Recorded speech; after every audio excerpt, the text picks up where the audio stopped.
മേഖലയിലും ഇസ്ലാമിക നേതൃത്വമാണ്.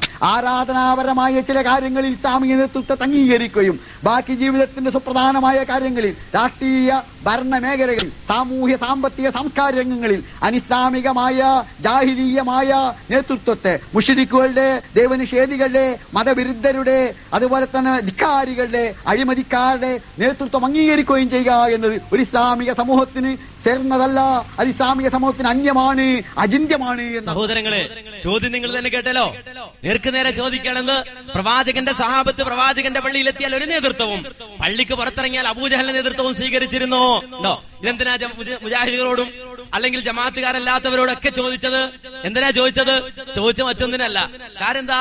നിങ്ങൾ പള്ളിയിൽ ഒരു ഇമാമ്, പുറത്തിറങ്ങിയാൽ ഒരു രാഷ്ട്രീയ നേതാവ്, അങ്ങനെ രണ്ട് നിലക്കല്ലേ, രണ്ട് നേതൃത്വല്ലേ നിങ്ങൾക്കുള്ളത് എന്ന് പറയാൻ വേണ്ടിയിട്ടാണ്.